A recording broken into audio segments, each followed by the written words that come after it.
میں کام سیدھا سادہ سا نوجوان تھا، دیوبندی تھا. مجھے اتنا پتا تھا کہ میں ٹھیک ہوں، سر بکف سربلند دیوبند، بس اتنا مجھے معلوم تھا. کبھی اپنی کتابوں کو کھول کے نہیں دیکھا تھا. کبھی مجھے اس بات کی جستجو نہیں ہوئی تھی کہ میں جو نماز پڑھ رہا ہوں کیا یہ نماز قرآن کیا یہ نماز احادیث صحیحہ کے اندر موجود ہے. لیکن جب ان دوستوں نے جو اہل حدیث مجھے ملے، انہوں نے نشاندہی کی، میرے دل میں جستجو پیدا ہوئی. انہوں نے ایک کتاب مجھ کو دی، نماز نبوی. وہ کتاب لے کر میں پہنچا ایک مدرسے کے اندر.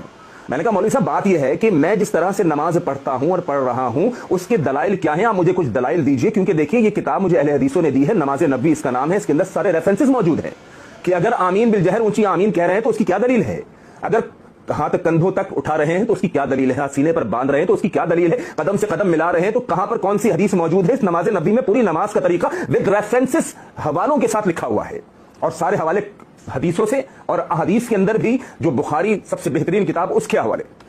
ہمارے جو مولوی صاحب تھے انہوں نے کہا، کیونکہ میں اس ٹائم ایک عام سا انسان تھا، میری دینی وابستگی اتنی نہیں تھی، دنیا دار سا ایک نوجوان تھا.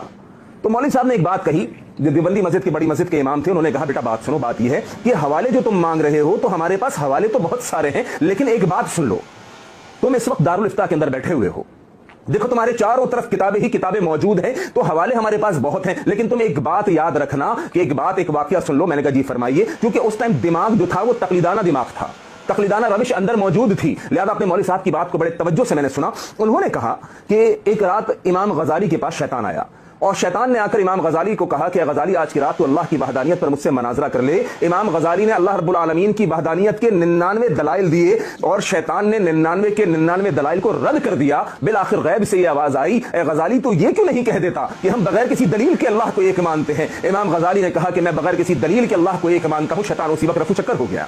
میں نے کہا شیخ صاحب بات یہ ہے کہ میں اس سے کیا مطلب ہے، مجھے سمجھ نہیں آئی آپ کی بات. میں تو آپ سے دلیل مانگنے آیا ہوں، یہ پورا واقعہ آپ نے سنایا، مجھے بات سمجھ نہیں آئی. کہنے لگے بیٹے بات یہ ہے کہ تم ان وہابیوں کے پاس جاؤ، ان اہل حدیثوں کے پاس جاؤ، اور ان کو جا کر یہ بات بول دو کہ بس مجھے کچھ نہیں سننا، مجھے کچھ نہیں دیکھنا، بس مجھے اتنا معلوم ہے کہ دیوبند حق اور سچ ہے. دیکھنا شیطان کی طرح وہ بھی تمہارے پیچھے سے بھاگ جائیں گے. میں نے کہا یار بات تو بڑی خوب ہے، میں کیوں ان چکروں میں پڑوں، میں اپنے والد کے اس فلسفے کے اوپر کیوں نہ آ جاؤں کہ اپنے مذہب کو چھوڑنا نہیں، دوسرے کے مسلک کو چھیڑنا نہیں. میں سکون سے اطمینان کی زندگی گزارنے لگا. ان دوستوں سے اہل حدیثوں سے میں نے دوستی رشتہ داری دور کر دی، ان سے ملنا جلنا چھوڑ دیا. لیکن ایک دن بخاری میرے سامنے آئی، میں نے کتاب کو کھولا بخاری کو، اس میں نماز کا چیپٹر تھا. میں نے بخاری کے اندر نمازیں دیکھنا شروع کی. اللہ کی قسم میری حیرانگی کی انتہا نہیں تھی کہ وہ نماز جو اہل حدیث دوست مجھ کو بتایا کرتے تھے، اللہ اکبر، بخاری کے اندر تمام وہ حدیث موجود تھی. ہاتھ کندھوں تک اٹھانا ہے، سینے پر باندھنا ہے، اونچی آمین کہنی ہے، قدم سے قدم ملانا ہے. وہ میرے محترم بھائیوں میں حیران ہو گیا. میں نے کہا یا اللہ، آج سے پہلے جو نماز پڑھ رہا تھا حنفیت کے اندر، دیوبندیت کے دلوں میں، اللہ وہ نماز اس بخاری میں کہاں ہے. بخاری تو اتنی بہترین کتاب ہے کہ دیوبند بھی کہتا ہے بخاری ٹاپ آف دی لسٹ بک ہے. دیوبندی، بریلوی، حنفی، شافعی، حنبلی، سب کا یہ یقین ہے، یہ کہنا ہے کہ قرآن کے بعد اس دھرتی کے اوپر اگر کوئی صحیح ترین کتاب ہے تو صحیح بخاری ہے.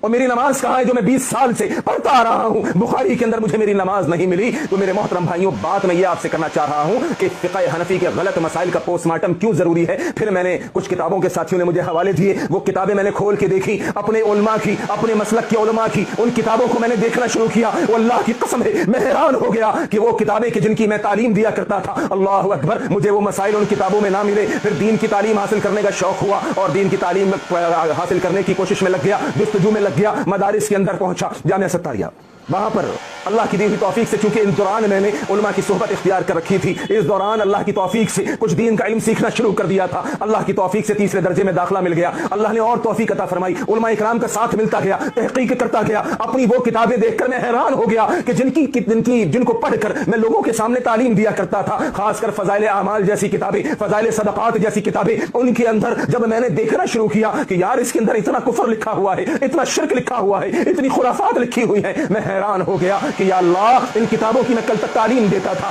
آج مجھے محسوس ہوا، آج مجھے معلوم ہوا کہ ان کتابوں میں کتنا شرک لکھا ہوا ہے، ان کتابوں میں کتنی خرافات بھری ہوئی ہیں.